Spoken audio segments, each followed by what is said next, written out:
All right, what's up, guys? I'll be giving you guys here the full body newbie split. I'll have it in the comment. I'll have it on the screen. I'll have it in the comments, the pinned comment, and then I'll also have it in the description. And I'll also have my own personal program link that I follow, just so you guys can kind of have like choices between those two. So here is a full body split, right? So it's a full body split, and I would recommend this to beginners more so than my actual split. So it's full body because I train full body like every day. So I'm just making it like this, right? So people ask like in the comments, like, hey, what's your workout split? How do you train? Blah, blah, blah, right? So and they're seeing my videos and they see the exercises that I do, so they see that I do full body. So it's like I'm just gonna give people what I would do in a situation like this. Now, in the beginning of my training career, or I say career, but it's just me training. I did not train full body. I didn't start training full body until a lot later, maybe within the past year or so. But let's just get right into it. Monday. So Monday, you're starting off with chin-ups. This will be 3 sets, chin-ups to failure, and then push-ups, 3 sets to failure, and then knee raises or leg raises, 3 sets to failure, squat, 3 sets of 20 reps. Tuesday is gonna be like a active recovery. You can do cardio, maybe you can even do mobility work. And this is cardio of your choice. I would recommend that you do 20 to 25 minutes of cardio. That way, if you're doing any crazy intense like sprinting or weighted swimming or whatever the case may be, this way you're not taxing your body because you're doing resistance training again the next day. So this way you're doing something light, right? 20 to 25 minutes is like relatively light cardio. Wednesday, now you have pull-ups instead of chin-ups, 3 sets to failure, decline push-ups, 3 sets to failure, sit-ups, 3 sets to failure, and then you're going to be doing lunges this time, 3 sets of 20 reps, right? And then Thursday is going to be the same as Tuesday, where it's an active recovery, cardio of your choice. It can be the same cardio you did on Tuesday or the same, or a different cardio. Then Friday, now you're going to be doing rows, 3 sets to failure, dips, 3 sets to failure, knee raises, 3 sets to failure, or leg raises, of course. And then you're going to go back to doing squats, 3 sets of 20 reps. And then Saturday, just like Tuesday and Thursday, cardio of your choice, active recovery day. And Sunday, I don't have anything listed there. That can be a complete rest day. Now, if you want to do something, you can, but I would recommend that you're not doing any resistance training on Sunday because, of course, Monday, you're going to come back into it. Now, this is recommended towards beginners, and as a beginner over time, your work capacity and your endurance and your strength and everything is going to go up. So you can start maybe working in more and more days into the into the week when it comes to doing resistance training.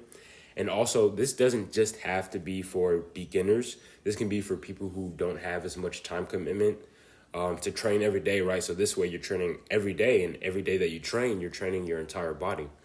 And your muscles are getting that stimulus every time you hit the gym or you hit the bar or wherever you're training. And this is calisthenics, right? So you need like only a bar, right? Out of everything that I named here, you only need a bar to do pull-ups and rows on, right? Or gymnastic rings or whatever the case may be. So it's very accessible. And then of course, cardio of your choice. You can either ride a bike. A lot of people have bikes. You can go on runs. You can shadow box. Those things require like literally almost no equipment. So in regards to like the exercises kind of switching out. So, Monday, Wednesday, Friday. So Monday you're doing chin-ups. Wednesday you're doing pull-ups. Friday you're doing rows. Now this is kind of just to allow you to experience exercises or different types of exercises, right? Chin-ups can be very different from pull-ups, especially depending on the form that you take. Rows are completely different from, what I just mentioned, since it's a horizontal movement pattern. And it's also best for your shoulder because you're allowing your shoulders to move in those different ranges of motions. Now, I barely do rows myself because of the way I do pull-ups. I do it with such an arched position that it's almost as if I'm doing a row at the top. But this is going to come with a lot more strength, and with more strength, you're able to better your form. So over time, you can work up to like not having to do rows you can do pull-ups that are almost like rows. Chin-ups, of course, you want to just work your biceps and you want to have that different wrist positioning. You can work in neutral grip pull-ups here and there, depending on what you want to do. So going down the list again, so Monday, Wednesday, Friday, push-ups, decline push-ups, dips, right? I don't have pike push-ups on here. Honestly, to complete beginners, pike push-ups are barely accessible because they're a lot more difficult than doing dips or than doing push-ups. Dips are also more difficult than doing push-ups, but they're not as difficult. They're not as, as difficult as you would think. But it is, you are still getting a vertical movement pattern, a vertical pushing movement pattern with the dips, which will kind of allow you to replace pike push-ups or to not have pike push-ups here. Yeah, and then I have like for your core, knee raises and sit-ups basically. Now, if you have any other exercises that you want to work your core, I would recommend that you put them in, right? This is not a prescription. This is just kind of like a recommendation. If there are other things you want to do within this program that you want to add, that you want to take away, that you want to switch around, definitely do so, right? You don't even have to follow the order in the way I put the exercises, right? If you want to do your push-ups before your chin-ups, go ahead and do that, right? But I would recommend that you work your core after you work your pushing and pulling movements, and that your legs come last, because when you train your legs, when you do hundreds of squats, that will fatigue you like crazy. And another thing regarding the legs, right? The leg exercises, the squats and the lunges, I have it as rep ranges. So 3 sets of 20. You can go more than this. You can go less than this, depending on how well you might recover or how you feel. So instead of you having like doing, 100 squats in a row, I have you break it up into sets. So this way you can rest and recover in between sets. Like I would recommend 1 to 2 minutes of rest between each set usually, and probably 2 to 3 minutes of rest between your lower body exercises. If you need to take more, then do so. If you don't need to take more, then of course do so. As you're going to progress, right, you're going to have better work capacity. Everything is just going to go up, right? This way, you'll be able to kind of decrease the amount of rest time over time. And of course, over time, you can better your form. So instead of thinking that you can start, going up in reps, try and slow down your form, increase time under tension, mix in different variations of these exercises. And that way you can still progress whilst following the 3-set method, within the same, relatively the same rep ranges. This is not a bodybuilding program. That's the most important thing here. I'm not a bodybuilder. This is not a program made by bodybuilders for bodybuilders. This program this is what I believe will get you fit. It will get you muscular. It will increase your general fitness and everything like that, right? Especially if you stay consistent to it. And of course, once you do your own research and whatnot, you can decide hey, you know what? Maybe I want to mix in weights. Maybe I want to go more bodybuilding, right? That's absolutely your choice. You don't have to. Hey, listen, you even got to follow this, right? I'm just putting this out here because I know that there's probably a lot of beginners watching my channel, and I want to be able to give something to them for them to follow rather than just them kind of looking at my videos and then being in the dark. This way I can kind of provide something to you, the audience. So going over my general notes that I kind of left at the bottom.